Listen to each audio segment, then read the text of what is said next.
In this episode of The Great American Cruise-In, I found a rare Corvette LS6, certified with matching numbers, that began life as a high-performance racer.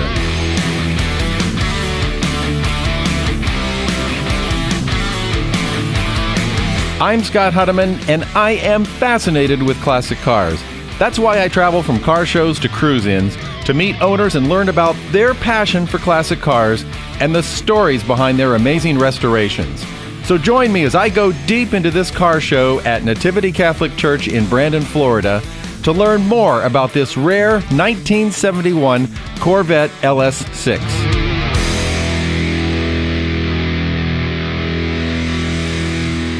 What began as a high-performance racer is now an everyday driver, with a pedigree that makes this 1971 Chevy Corvette LS6 a rare and quite valuable collector car.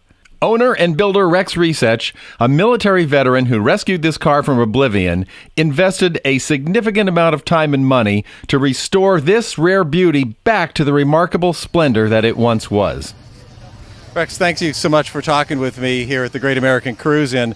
Tell me about this car. What are the specifications of what you brought here to the car show today? It's an LS6 454. It's one of 183 made, but it went to Joe Rosen. It was a motion car, and he built it a little more to a phase one, close to phase two, and gave it to his son. And one of the guy was a doctor who bought it from New Jersey.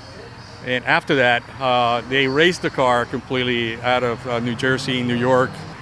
And I bought it from this guy who actually was getting a divorce. Didn't want to move the car at all. He had it all messed up. One of the heads were blown, and I bought it for $3,000. So my wife almost divorced me because he said, "What this piece of junk you bought?" So I brought it to Florida. They took it off completely apart. I mean, bolt by bolt. And the guy called me and said, "So you know what this is?" Yeah, I said, "No, it's just a regular LS5, no, it's not. It's an LS6. Matching numbers, matching differential, matching transmission. This car's worth a lot of money. Do you want to sell it?" And he said, "No." He said, "They offered me $80,000 right there without even," my wife goes, "Go, sell it." I said, "No, I'm not selling it. I'm going to keep it." So we restored it from the ground up, and then, it goes to car shows at all, but I bought it in 78, and I kept it all the way through. So now it's almost a complete car, and it goes to car shows, and that's it. What was your inspiration for getting this car in the first place? Since I was little, I always wanted a Corvette. Always wanted a Corvette. But my dad was not against buying a Corvette for me because I was, 16, and he let me use the Mustang. But I always wanted, and I promised myself as soon as I get a decent job, and I went into the Air Force, and the guy said, "Yeah, take it, $3,000." I said, "I can't pass it up." Let's talk about the restoration process on this. What shape was it in when you got it? And let's start with the exterior. What did you have to do exterior on the shell of this car to get it in this great shape? Well, the guy who did the Corvette, it was specialized in Corvettes alone.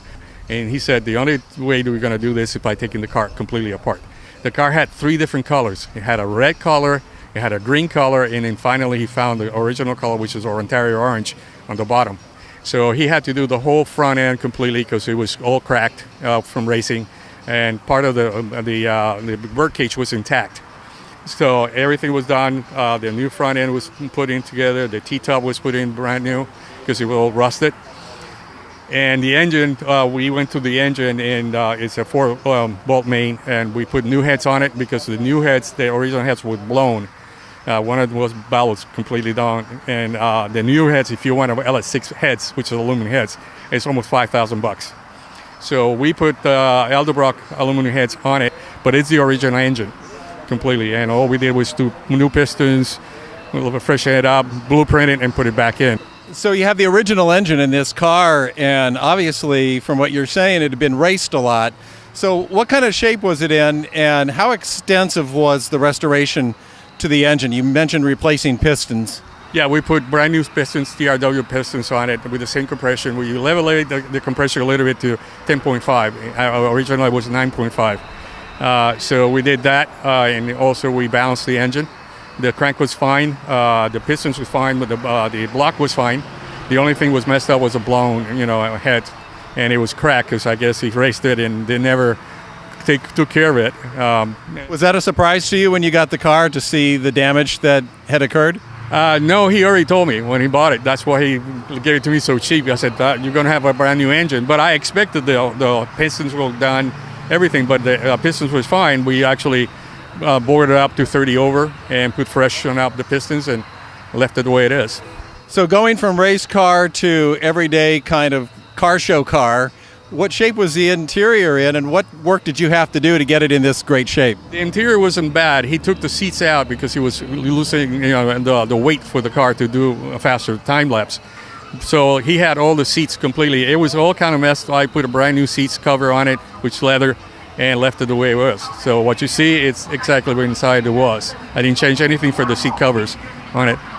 So we talked about engine and drivetrain. Let's look at transmission back end. Is that the original racing configuration that you purchased, and what did you have to do, or did you replace it? The transmission was exactly the same way. It's a Mazda 21, Rock Crusher, and I left it was the way it is. All they did was refreshen the transmission completely, put new gears on it.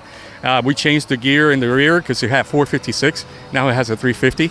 So I can drive it because the 456 was too much for the street. So after that, we checked everything. All the suspension is completely brand new. Everything else is brand new. Bushings completely done, and I left it. Now it's a drivable car. Before it wasn't. Even though you've kind of scaled it down from a race car, I'll bet the performance is still pretty spectacular. Oh yeah, it's they dyno with the heads and everything to 500 at the rear wheels. So it has more horsepower now than it was before. Because he low planed the engine, he did everything on it. Usually that car comes with the 454 with LS6 with 425 and 400 torque, but it has a little more now. So you mentioned that you got the car for $3,000. What would you say that you've put into the car, and what do you think the street value is on a car like this if you were to sell it? Well, I put close to $60,000 to get it all done completely, and because the guy who did the car told me this is worth a lot of money, so you can invest on it, and I had to talk to my wife about it to invest $60,000 to keep it up. But now the street values on that car the way it is, because it's a motion car, phase one, it's a LS6 engine, it's close to 150 to 200,000 on it. So it's a good investment. I'm not going to get rid of it because my wife told me so. No, that goes to my daughter. So my daughter already said it. Nope, that's my car, and you're not going to sell it. It's already been claimed. Absolutely. She said, that's my car. So if this is a car that you're going to pass down to your daughter, and I really like that bequeathing, what does the car mean to you? Because it is a car that is in the family. Well, it was my car. It was always my favorite car. So now that my daughter likes it, it's going to be a loom for her to remind myself when I'm gone that it's my father's car. So she always loves that car, and every time she goes home, says, "Can I take it out for a drive around?" And I say, "It's around the block, and then come back." Is the driving experience on this car as enjoyable as it looks? It is. The only thing is it's a lot of gas, especially high test on it. But it doesn't have air conditioning because it never came air conditioned. So I only take it out when it's nice and cool, like today. It was really nice and cool. And I only drive it very close to where we live. Well, I don't go too far away because of the value of the car. The insurance alone, it's worth a lot of money too. So what's your advice for someone that wants to restore a car like this, that maybe has their eye on their own Corvette? What's your advice to them about how to get in this game? Well, you can start with a smaller car if you want to have fun and bring it to car shows. But if you really want to get a brand new car or restore car, buy it restored. Because the amount of money you put into it, you're not going to get out if it's not a valuable car. You have to have matching numbers and all that. LS5 right now, Corvette, is not the same as an LS6. So if you put $60,000, you're losing money. So it's a lot better if you actually buy a car that is already restored. And it's a fiberglass body, no doubt. So how difficult was that? The guy spent a whole year doing it completely. So he completely took it all the way down to the fiberglass and actually coated it again. So that's why you see no lines on it. Well, it's a gorgeous, gorgeous car, and I want to thank you for your time. Thank you. From performance racer to show car driver, the story of this Corvette LS6 is an inspiration to anyone looking for a car that offers tremendous resale value. With matching numbers and a performance pedigree, this 1971 Corvette LS6 has proven to be a restoration project that will continue to grow in value for years to come. If you enjoyed this show and don't want to miss the next new episode, then click on the subscribe button in the description below and I'll send you an email with a link to each new show as it's posted. This is the easiest and best way to hear the stories behind these amazing classic cars. You can also check out this car and more on our YouTube channel and on our Instagram page where we post the best of the best from car shows and cruise-ins.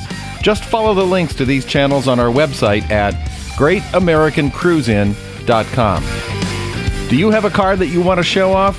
Then send us an email with pictures and all the details so that we can show it off on our website. See the footer section of our homepage for more information. I'd like to thank you for spending your time with me, and I look forward to sharing another amazing classic car story on the Great American Cruise-In.